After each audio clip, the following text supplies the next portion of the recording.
Shalom y bienvenidos de vuelta a Israel con Aline.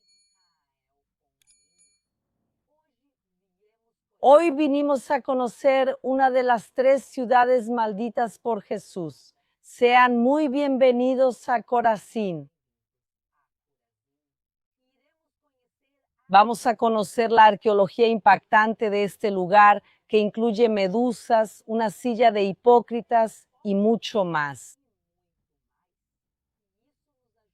Y eso nos ayuda a entender por qué Jesús decidió condenar esta ciudad. Entonces, si están listas, Vamos a empezar.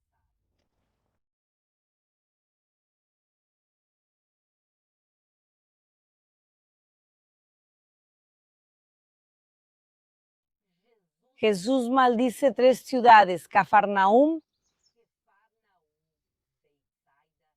Betsaida y la tercera Corazín. Ay de ti, Corazín, ay de ti, Betsaida.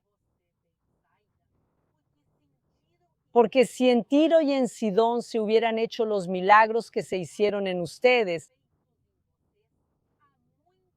hace mucho tiempo que ellas se habrían arrepentido sentadas en saco y ceniza.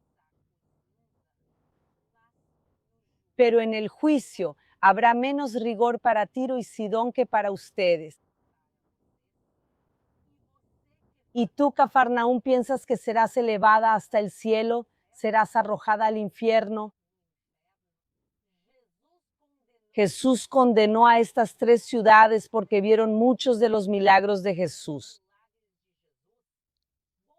Gran parte de su ministerio ocurrió justamente aquí. Sin embargo, estas ciudades, incluso con todo lo que vieron, no cambiaron sus caminos. ¿Cuáles eran esos caminos? También vamos a ver eso hoy. Pero la primera y principal pregunta que vinimos a responder es si esta ciudad en la que estamos ahora, ¿es esta la verdadera ciudad bíblica de Corazín? Ese fue uno de los grandes debates de la arqueología bíblica. Durante más de 100 años, los arqueólogos debatieron si esta realmente es Corazín, la ciudad maldecida por Jesús. Y finalmente nuevas excavaciones arqueológicas lograron descubrir la verdad. Vamos juntas ahora a conocer Corazín y después nos encontraremos con el arqueólogo Aya Tabor Cohen. La arqueóloga que logró revelar la verdad sobre la ciudad bíblica de Corazín. Así que vengan conmigo.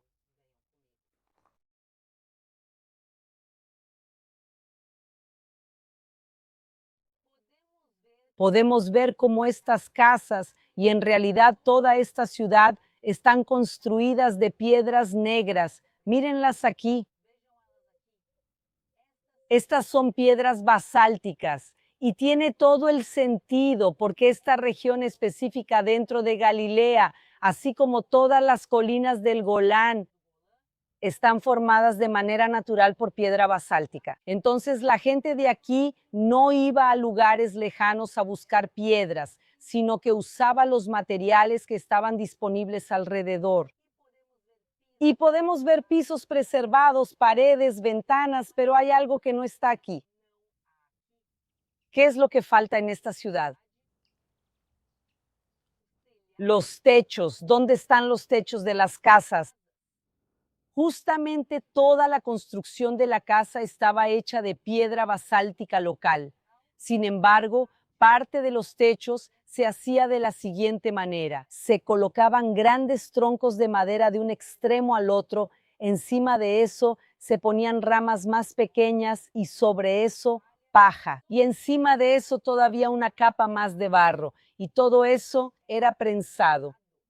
Entonces, este tipo de techo prensado estaba hecho de materiales orgánicos. Y después de 2000 años, esos techos hace mucho tiempo ya desaparecieron. Se descompusieron y volvieron a ser parte de la tierra. Aquí en Corazín también había techos hechos de piedras, sostenidos por arcos como este que está detrás de nosotros. Pero ellos tampoco resistieron a los terremotos devastadores de Galilea. Pero si pensamos en los tiempos de Jesús, la mayoría de los techos de esa época realmente estaban hechos de madera, paja y barro. Y este tipo de techo está conectado arqueológicamente a uno de los milagros que Jesús hizo en una de las ciudades condenadas, de las ciudades malditas. Si leemos en la Biblia el milagro que Jesús hizo en Cafarnaúm, la curación del paralítico, recordaremos la historia desde el principio. Jesús estaba en Cafarnaúm, ya en la cima de su ministerio, y multitudes iban a él y le pedían ser sanadas, y un hombre quería ser sanado por Jesús. Sin embargo, él era paralítico, estaba en una camilla, y sus amigos no podían llegar hasta Jesús en medio de la multitud. Y entonces, ¿qué hacen ellos? Suben al techo de la casa, desmontan una parte del techo y bajan a este hombre en la camilla. Y este hombre, que entra atado a la camilla por el agujero en el techo, sale caminando por la puerta principal de la casa. Pero miren, si toda la casa y el techo fueran de piedra, ellos no podrían desmontarlo con facilidad, pero un techo de madera, de paja y barro sí es fácilmente desmontable. Y también fácilmente reparable después. Ellos podían arreglar ese techo después, no estaban causando un daño gravísimo a la casa, porque sería tal vez una ofensa hacer eso, pedir un milagro causando un gran daño a otra familia, a la casa de una persona. Y justamente lo que era común aquí todos los años es que esos techos, debido a la temporada de lluvias, parte del barro empezaba a desprenderse y solían hacer reparaciones en los techos todos los años. Y por eso, este tipo de techo que había en esta ciudad, aquí en Corazín, es el mismo tipo de techo que había en la casa en Cafarnaúm y también en Betsaida. Y si pudieras llevar contigo una pieza de la historia bíblica del Monte del Templo, todos los días camino por estas calles antiguas. En Jerusalén la fe no solo se recuerda, se siente, y ahora incluso puedes tenerla en tu mano. En los años 90, arqueólogos rescataron tierra del sitio donde alguna vez estuvo el Monte del Templo como parte del proyecto de tamizado del Monte del Templo. Esta es una conexión viva con la historia bíblica, justo aquí en mis manos. Temple Mount Soil es la única entidad autorizada para verificar y certificar su autenticidad. Cariño, este es mi regalo de bodas para ti. Representa mi amor por ti y el vínculo que nuestra familia tiene con Dios. Espero que siempre te recuerde la fe que nos ha guiado a nuestra familia y que ahora será parte del hogar que tú construyas. Cada pieza viene con un certificado firmado, prueba de que eres de las muy pocas personas que llegarán a poseer este tesoro. Haz clic en el enlace de la descripción o escanea el código QR para recibir tu conexión viva con la historia bíblica. Para mis seguidores, donde quiera que estén, el envío es completamente gratis. Shalom. Y ahora, volvamos al video. Pero ¿cuál era la fuente de ingresos de esta ciudad? ¿De qué vivían?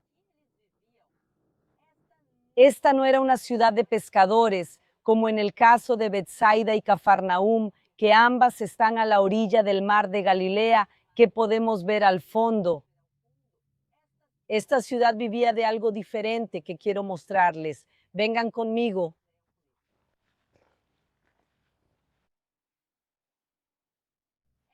Esta ciudad vivía de la agricultura. Ellos producían cereales de alta calidad, también uvas para la producción de vino. Pero lo principal de la ciudad era la producción de aceite de oliva. Y ahora estamos dentro de una fábrica de aceite de los tiempos bíblicos.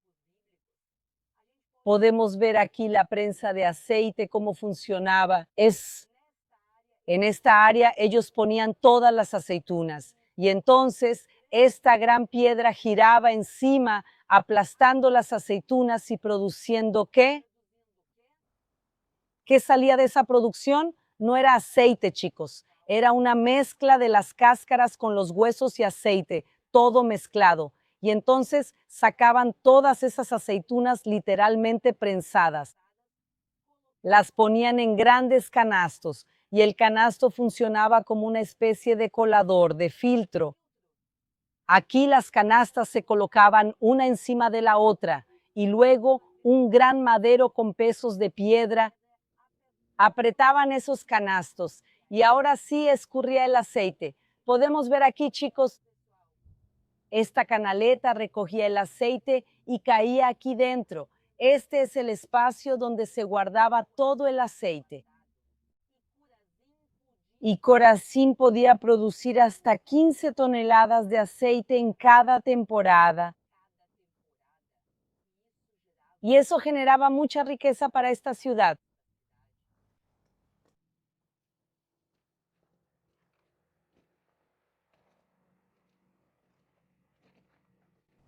Las tres ciudades que fueron maldecidas por Jesús, Corazín, Betsaida y Cafarnaúm, fueron destruidas y están en ruinas desde hace muchos siglos, como pueden ver.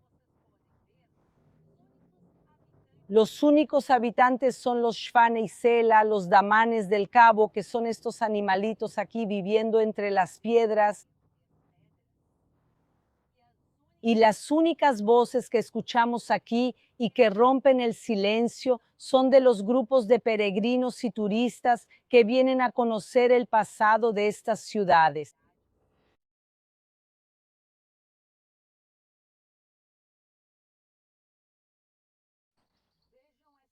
Miren esta construcción un tanto diferente que tenemos aquí.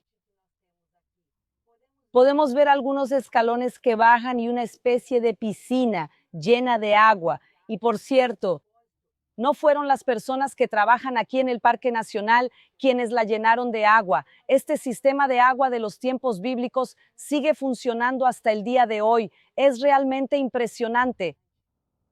¿Pero qué era este depósito de agua? No era agua para beber. De hecho, esto era una migbe, un baño ritual, un baño de purificación judío. Y vamos a dejarlo muy claro, Jesús nunca condenó, nunca habló en contra de la migbe.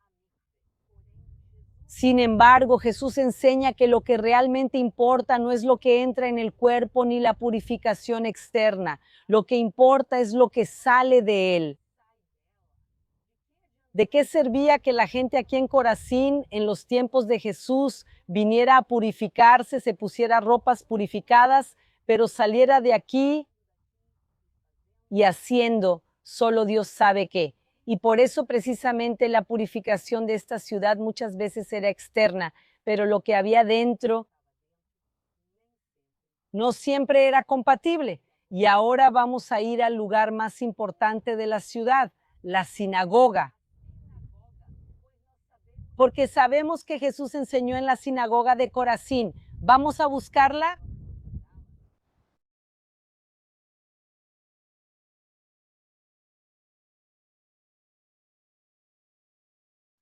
Aquí podemos ver la esquinita del edificio más imponente de la ciudad. Esta era la sinagoga, pero hay algo un tanto extraño, tal vez podríamos decir incluso algo incorrecto en este lugar.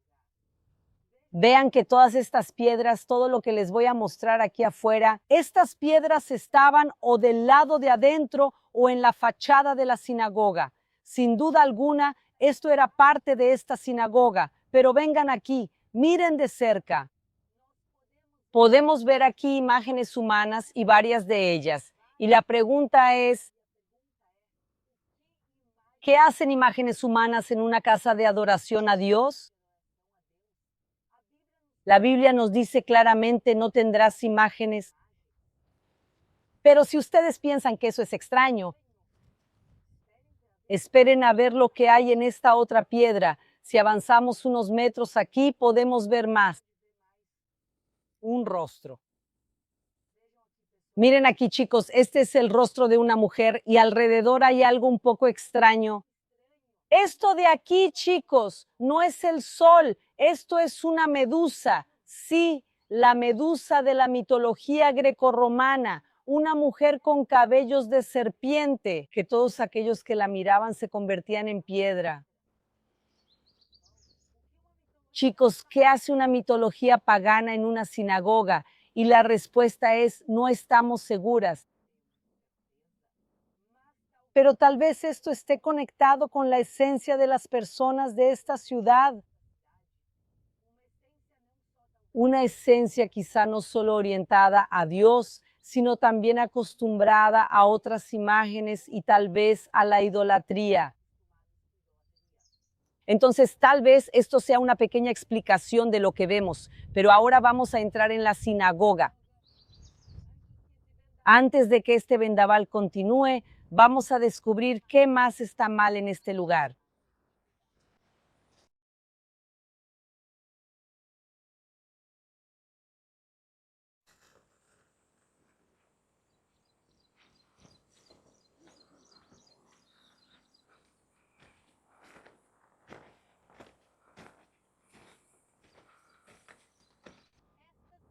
Esta sinagoga era imponente y lujosa, incluso tenía 2 pisos, y también la parte interna estaba tallada en los más mínimos detalles, y también aquí se encontraron representaciones paganas en las piedras. Y vean también lo que se encontró en esta sinagoga, una cátedra de Moisés, una silla de Moisés. Este tipo de silla se encontraba en sinagogas desde la época de Jesús y era la silla de honor de la sinagoga. Las personas más ricas, importantes, tal vez invitados que venían de fuera de la ciudad, podían sentarse en la silla de honor y todos aquí podían observarlo sentado en la silla especial. Sin embargo, Jesús nos habla sobre la silla de Moisés y principalmente sobre aquellos que se sentaban en ella. Jesús nos dice que debemos escuchar lo que ellos dicen, sus enseñanzas, pero no hacer como ellos. Entonces Jesús habló a las multitudes y a sus discípulos. En la cátedra de Moisés se sientan los escribas y los fariseos. Por lo tanto, hagan y observen todo lo que ellos les dicen. Pero no los imiten en sus obras, porque ellos dicen y no hacen. Jesús literalmente los llama hipócritas. Pues ellos están aquí hablando de buenas acciones, de caridad, de la manera correcta de seguir la ley, pero por dentro, en sus propias vidas, muchas veces hacían lo contrario, y tal vez sea eso uno de los grandes problemas de Corazim. Esta ciudad escuchaba las palabras de Jesús, escuchaba sus enseñanzas, como a veces ellos también escuchaban lo que se decía en la cátedra de Moshe. Sin embargo, no cambiaban sus caminos. Jesús pasó por aquí, Jesús hizo tantos milagros, pero ellos no prestaron atención. Jesús, sin duda alguna, estuvo en la sinagoga de Corazim, pero ¿era esta la sinagoga? Los arqueólogos durante mucho tiempo dijeron que no, que esta no era la sinagoga de Jesús.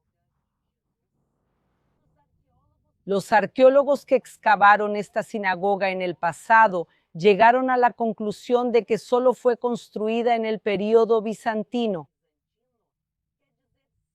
es decir, siglos después de que Jesús pasó por esta región, y por eso concluyeron que Jesús no estuvo en esta sinagoga, que él no pudo haber pasado por un lugar que aún ni siquiera había sido construido.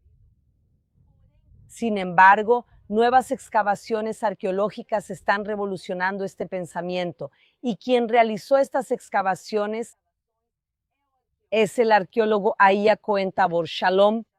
Shalom. Cuéntanos lo que descubriste aquí.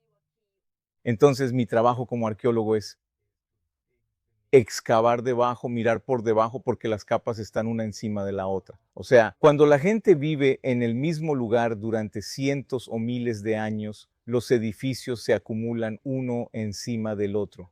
Así que tenemos que ir quitando capa tras capa para llegar a las capas inferiores. Y arqueólogos anteriores que excavaron en esta sinagoga, excavaron partes de ella y llegaron a la conclusión de que no hay una sinagoga más antigua. Pero esto no tiene sentido porque sabemos por el Nuevo Testamento que Jesús estuvo aquí y enseñó aquí. Así que tiene que haber algún tipo de sinagoga aquí porque es aquí donde se enseña.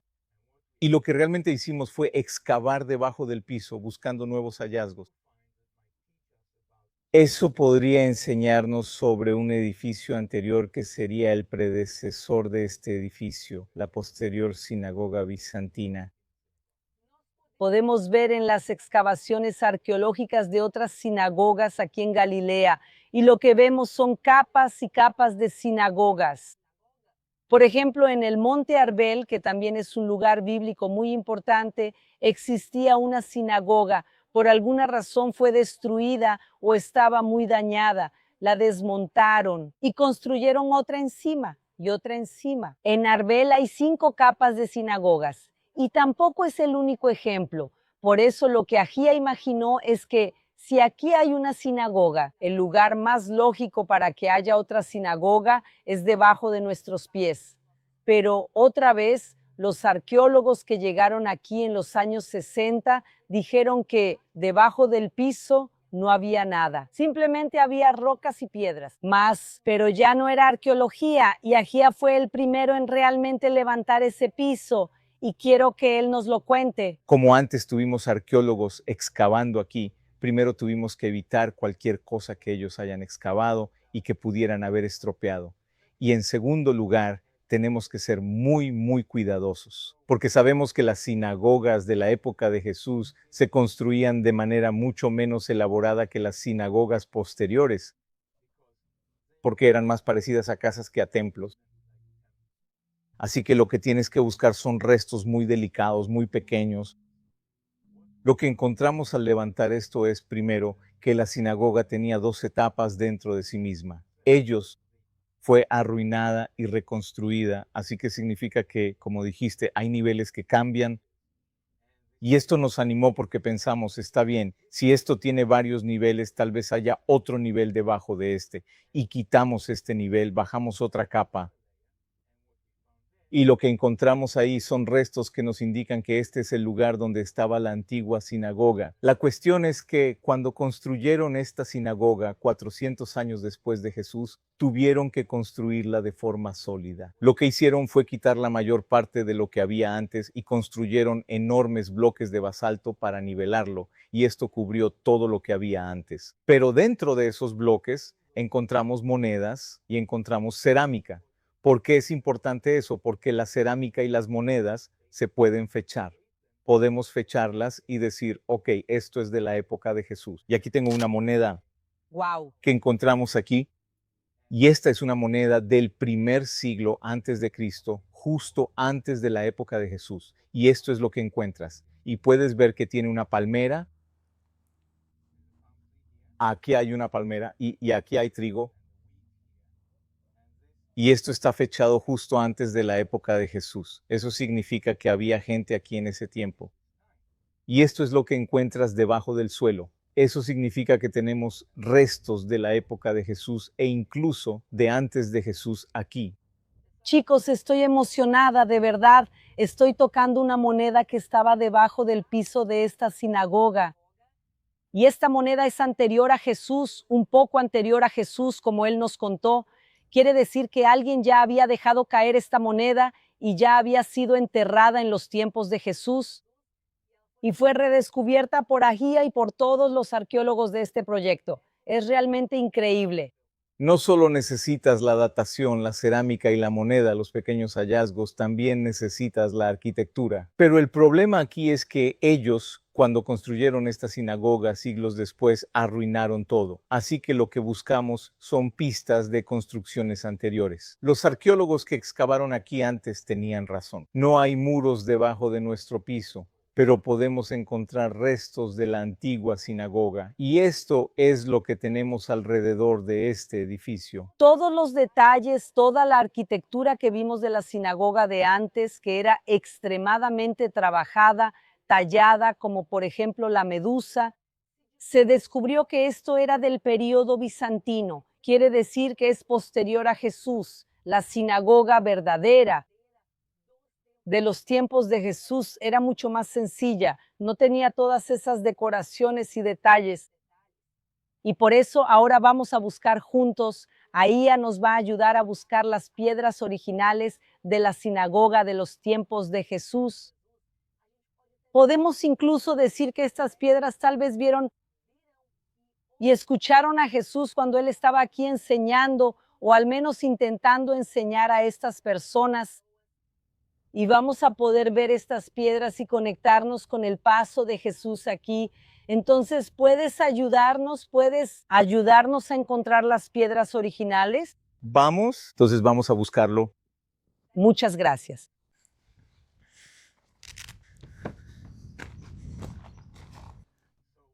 Entonces, este es uno de los artefactos que esperaríamos del primer siglo. ¡Wow! Como lo sabemos, este es el fuste de una columna. A diferencia de las columnas en la sinagoga bizantina, que son largas, en el primer siglo sabemos que no hacían columnas largas, no tenían la tecnología, las cortaban en piezas y las ponían una encima de la otra. Y ves, este es un fuste corto de una columna. Así que esto es del primer siglo. En segundo lugar, ves este saliente aquí. Esto también es típico del primer siglo. Usaban estos salientes para levantarlas y ponerlas en su lugar. Así que esto en realidad es una pieza de la sinagoga del primer siglo de Corazín en la que Jesús predicó. Y no es la única. Tenemos el capitel de la columna, que es más elaborado. Y está justo aquí. Vamos a verlo. Vamos. ¡Wow! Deberías imaginar que la columna baja por aquí y aquí está el techo. Y esto es muy diferente a los de la sinagoga bizantina, que están muy decorados. Y esto es típico nuevamente del primer siglo y específicamente de las sinagogas del primer siglo. Tenemos esos en Magdala, tenemos esto en Nobel, tenemos esos en otras sinagogas del primer siglo. Ahora tenemos algunas otras columnas y capiteles como este por aquí. De hecho, lo que podemos decir sobre este capitel es que esta piedra escuchó a Jesús hablar. Vean qué impresionante es cómo podemos conectar la Biblia con la arqueología. La Biblia nos decía que Jesús venía a Corazín. Y también sabemos por la Biblia que Jesús solía predicar en sinagogas. Entonces, toda nuestra lógica siempre nos dijo que debería haber aquí una sinagoga de los tiempos de Jesús. Pero los arqueólogos, principalmente de los años 60 y antes, decían, no, aquí no había una sinagoga.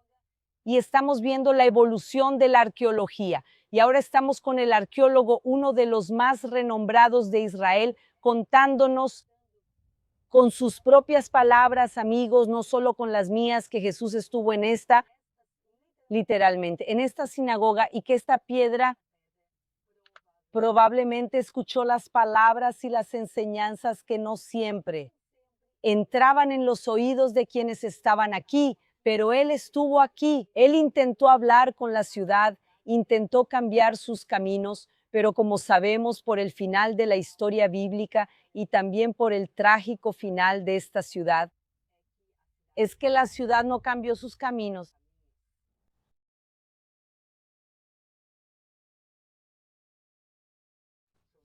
Así que no solo la sinagoga en sí es anterior a este edificio, también tenemos el edificio de la época de Jesús mismo. Sabemos que la ciudad en sí es incluso más antigua, incluso 120 años antes de Jesús, en el siglo II antes de Cristo. ¿Cómo lo sabemos? Porque excavamos más a su alrededor y podemos conocer mejor cómo evoluciona esta aldea a lo largo de los siglos. Entonces las excavaciones de Ahía lograron probar que la sinagoga aquí sí existía en tiempos de Jesús, que la ciudad es anterior a lo que ellos imaginaban. Y no solo eso, logró probar que la destrucción de esta ciudad sucedió en una época y de una manera completamente diferente de lo que los arqueólogos creían. Así que hizo una revolución en los estudios sobre el final de la destrucción de Corazín. Y eso es lo que vamos a mostrarles juntos la próxima semana. Y voy a tener el privilegio de excavar aquí en Corazim, con Aya. Así que vamos a excavar y usar algo que personalmente nunca he usado en excavaciones, que es un detector de metales. Así que no se pierdan nuestro nuevo video juntos, que les vamos a mostrar cosas que literalmente ni siquiera nosotros hemos visto todavía. Así que espero que les haya gustado y nos vemos la próxima semana. Shalom. Shalom.